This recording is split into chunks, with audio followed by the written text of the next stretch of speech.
Before we discuss Boko Haram kidnapping hundreds of boys in order to, as the group has declared, promote Islam, I already know that many of our Muslim friends are going to insist in the comments section that these mass kidnappings have nothing to do with Islam. Instead of responding to such comments, I'd like to ask our Muslim friends a simple question. A French satirical newspaper posts some cartoons of your prophet. A terrorist group kidnaps hundreds of schoolboys.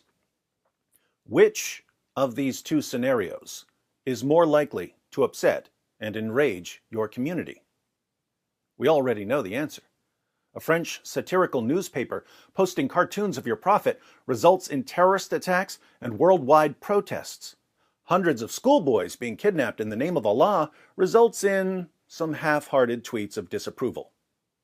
Now tell me, do your priorities have anything to do with your religion? The Wall Street Journal reports, 6 years after the abduction of 276 schoolgirls ignited the global Bring Back Our Girls campaign, Nigeria is again reeling from a mass kidnapping, this time of more than 300 boys.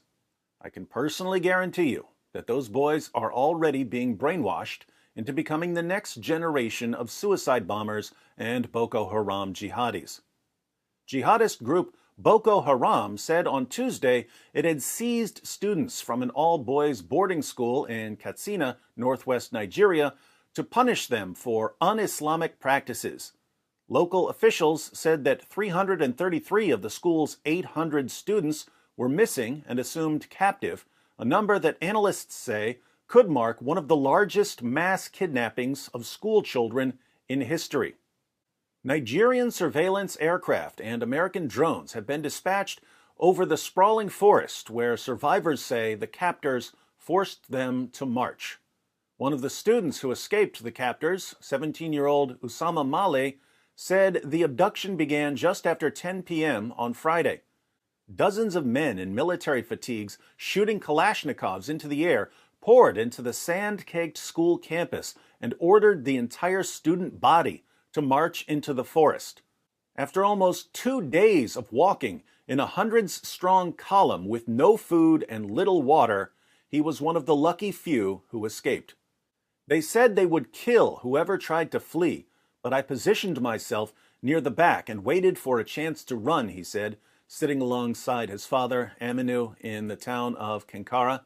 Hundreds of my fellow pupils are still in captivity somewhere in the forest. Smart kid, came up with a plan, got away, made it back to safety, reported everything he could remember.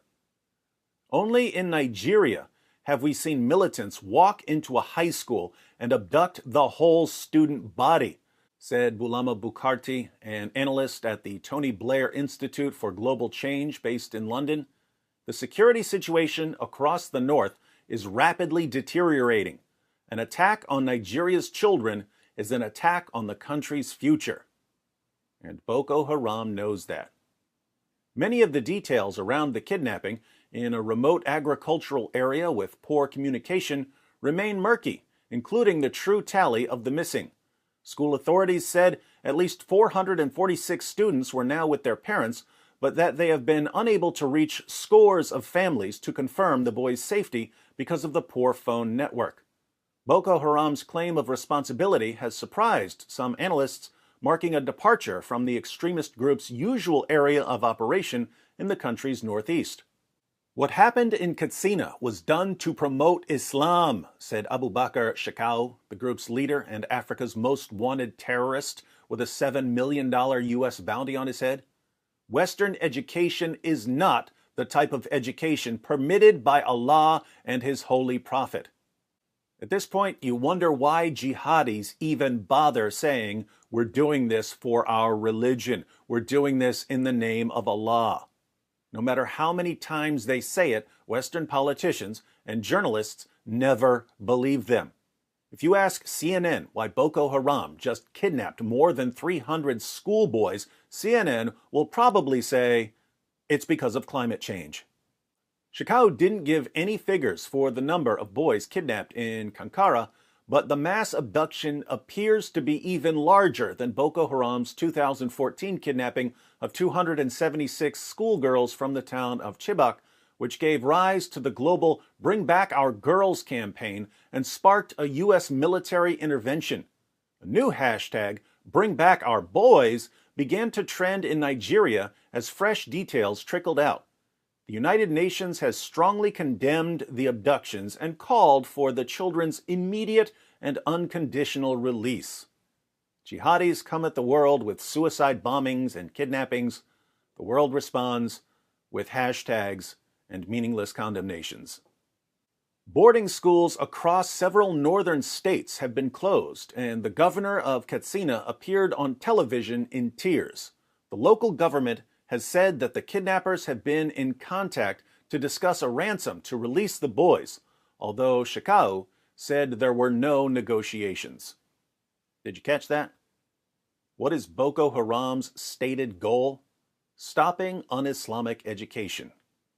What happens when they kidnap hundreds of boys? Boarding schools across several northern states have been closed.